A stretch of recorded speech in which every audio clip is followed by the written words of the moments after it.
One week ending can destroy years of work. Just ask the millions of Game of Thrones fans who watch in horror as their favorite show collapsed in its final season. Here's a terrifying truth for us as fantasy writers. Readers will forgive you almost anything. Dense world building, complex magic systems, even the occasional plot hole. But disappoint them with your ending, but never pick up another book with your name on it. I've spent the last 2 decades analyzing countless fantasy endings, from classics to modern masterpieces.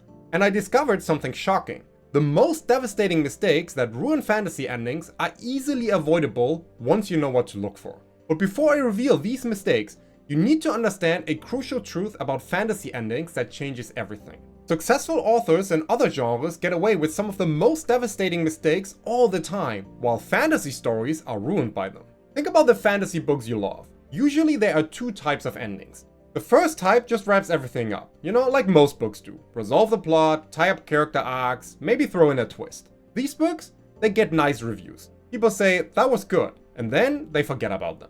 But then there are the other ones.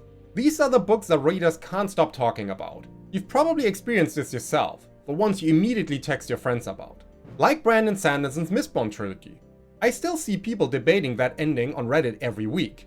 Or N.K. Jemisin's Broken Earth trilogy, where the ending was so mind-blowing it helped her earn a 3rd consecutive Hugo Award. So what's really going on here? Well, the second group understands something crucial. Fantasy endings carry a unique burden. We're not just writing the end on the last page. We're concluding an entire world that readers have lived in for hundreds of pages. Let me paint you a picture. Take The Lord of the Rings, for example. When we reach its finale, we're not just checking if Frodo destroys the ring. We're watching the fate of Middle-earth itself unfold. We're discovering the future of multiple races and kingdoms, and we're witnessing the end of an entire age of magic. That ending isn't just ticking boxes. It fulfills the promise of everything Tolkien built throughout the trilogy. This is exactly why standard writing advice about endings often fails fantasy writers. We're dealing with something bigger. We're not just tying up loose ends. We're fulfilling the ultimate promise of our world building. And now that you understand the unique burden fantasy endings carry, let me show you the 3 deadly patterns I've discovered. Patterns that show up in countless failed fantasy endings. More importantly, I'll show you exactly how to avoid them in your own writing. The first pattern is so subtle that most writers don't even realize they're falling into its trap. It's what happens when magic replaces choice. I call this first pattern the magic trap, and it kills way too many fantasy endings all the time. Here's how it works. Picture yourself reading the last chapters of a fantasy novel. The hero faces the Dark Lord. The fate of the world hangs in the balance. Then suddenly, our hero discovers a magical artifact, or unlocks a hidden power, or remembers an ancient spell. Problem solved, victory achieved, readers disappointed. In other genres, a last-minute solution might work fine. A detective can find a crucial clue. A romance lead can have a sudden realization about love. But in fantasy, magical solutions actually weaken your ending. Why? Because we've already accepted that magic exists in this world. What we care about is what our hero chooses to do with it. Look at the Way of Kings. Paladin doesn't suddenly discover he's the most powerful windrunner ever. Instead, he has to choose between following his oath to protect and getting the revenge he's wanted for years. His victory comes from character growth, not magical power. So before writing your climax, ask yourself, can my hero still succeed if they don't discover a new spell or artifact at the last minute? If the answer is no, revise the scene so that the victory comes from a personal choice or sacrifice, not a sudden magical solution. And this leads us right into the second pattern, the relationship between power and cost. This pattern reveals itself when we look at power scaling. I call it the free lunch fallacy, and it's the reason why even the most epic magical battles can feel hollow. Reading fantasy reviews, I noticed something fascinating. Readers don't actually mind when heroes become incredibly powerful. What they mind is when that power comes without price. Think about Wheel of Time. Randall Thor becomes arguably the most powerful channeler ever. But with each increase in power, he loses something. His innocence, his trust, his sanity, pieces of his humanity. By the final book, he's so powerful he could reshape the world, but the cost has been so high that we feel every victory in our bones. Compare this to Aragorn in the later Inheritance books. His power grows and grows, but what does he really lose? What does it cost him?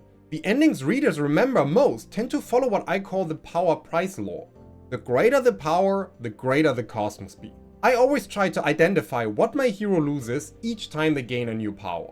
If they're getting stronger without paying any price, be it emotional, moral, or relational, I add a cost. This ensures their final triumph resonates instead of feeling hollow. The third pattern then surprised me most because it's almost invisible until you start looking for it. It's the most devastating because it breaks the sacred contract between writer and reader. I call it the promise breaker, and it's the reason why even technically perfect endings can leave readers feeling betrayed. The way I see it, every fantasy story makes silent promises to readers. When you introduce a unique magic system, you're promising it matters. When you mention an ancient prophecy, you're promising it means something.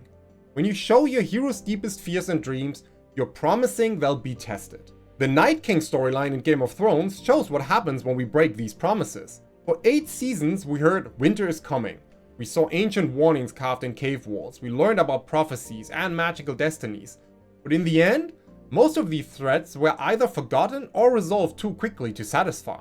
Now look at Mistborn. Sanderson doesn't just wrap up the plot. He pays off every single promise he made to readers. The metal-based magic system? It reveals incredible final secrets that change everything. The prophecies? They had deeper meaning than anyone guessed.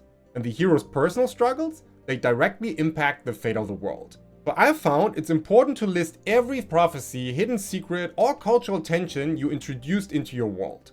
As you draft your finale, check these off. If any remain unsolved, weave them into your climax or aftermath so readers feel every promise has been honored. Overall, these 3 patterns, magic versus choice, power versus cost, and plots versus promises, completely transformed how I approach endings. Instead of asking how does my hero win, I now ask what choices must they face to win. Instead of how powerful should they become, I ask what must they sacrifice for this power. And instead of what plots need resolving, I ask what promises have I made to my readers. But knowing these patterns is just the first step. The real challenge is crafting an ending that weaves all 3 together. This might seem overwhelming, but here's the good news. I've developed a framework that helps you avoid all of these mistakes at once. So let me show you exactly how it works. In my experience, traditional storytelling frameworks often fail fantasy writers because they focus too much on plot mechanics. They'll tell you to resolve your conflicts, tie up loose ends, and provide clear resolution. But this approach misses something crucial about how readers experience fantasy endings. Think about the last fantasy novel that left you sitting in silence after turning the final page. What made it so powerful wasn't just that the plot resolved, it was how that resolution made you feel. Readers don't experience endings as a checklist of resolved plot points. They experience them as emotional journeys. Now, if you want more insights like these, make sure to sign up for my free weekly newsletter. It's packed with bite-sized, actionable tips to help you with your fantasy writing in just 5 minutes a week. You can find the link in the description below. And this brings us to what I call the Reader Journey Framework. It's essential for any ending I write now. Instead of focusing on what needs to happen, it maps how readers need to feel as your story draws to a close. This framework identifies 3 key phases of reader experience during an ending. The first is what I call the shadow of anticipation. As readers sense the ending approaching, every scene takes on new weight. Small details suddenly feel significant. Casual conversations might hide crucial revelations. This anticipation creates natural tension that many writers accidentally diffuse by rushing toward their climax. The second phase is the moment of transformation. This isn't just your story's climax, it's the point where everything shifts for your readers. Their understanding of your world, your characters, and your themes crystallizes into something new. A weak ending often fails here not because the events aren't dramatic enough, but because this transformation feels unearned or incomplete. The final phase then is the resonant aftermath. This is where readers process what your ending means, not just for your characters, but for themselves. It's why we often find ourselves staring into space after finishing a powerful book, letting its implications sink in. Miss this phase and even the most dramatic ending can feel hollow. Consider The Lord of the Rings again, for example. In the anticipation phase, the Fellowship's sacrifices weigh heavily, and every step toward Mordor heightens the tension, making readers sense that a world-changing event is near. In the transformation phase, at Mount Doom, when Frodo struggles with the ring, the story crystallizes into a moment that forever changes our understanding of heroism, corruption, and sacrifice. And in the aftermath phase, returning to the Shire, we witness a bittersweet homecoming. The world's fate is decided, but it comes with profound emotional cost, leaving readers to reflect long after closing the book. Understanding these phases lets you map your ending's emotional impact more effectively. Each scene leading to your finale should deepen that shadow of anticipation. Your climactic moments need to deliver true transformation, not just resolution. And your final scenes must give readers space to feel the full weight of that transformation. But having said all this, to make it work, it requires a different approach to plotting your ending than you might be used to. Let me show you how to map these phases in practice. Start with your climactic scene, the big moment you've been building toward. Now, rather than just outlining what happens, consider how each phase builds emotional resonance. During the anticipation phase, look for opportunities to create what I call echo moments. Small scenes that mirror or foreshadow your ending's themes. If your finale involves a character sacrificing power to save others, show earlier moments where they glimpse the true cost of power. Let readers feel the weight of the choice building before it arrives. For the transformation phase then, identify not just what changes in your plot, but what changes in your reader's understanding. When a young mage chooses to break her magical bloodline to save her city, for example, readers should suddenly see all her previous struggles with power in a new light. The best transformations make readers think, of course, it couldn't have ended any other way, even though they never saw it coming. The aftermath phase requires particular care, because many writers rush through it. Give your readers time to process. Show not just the immediate consequences of your ending, but their deeper implications. Let them sit with the weight of what's happened, both in your world and in the understanding of your story. This might mean showing brief glimpses of how different characters are affected by the finale, or revealing how your world has subtly shifted. The key is providing enough space for the emotional impact to fully land. Remember, a great fantasy ending doesn't just resolve the plot, it resolves the emotional journey you've taken your readers on inside of the world you've built. By understanding these phases of reader experience, you can craft endings that might resonate much longer than they otherwise would have done. But knowing these principles is just the first step. In order for a strong ending to be possible, you need to reach that point first, or all your effort would be wasted.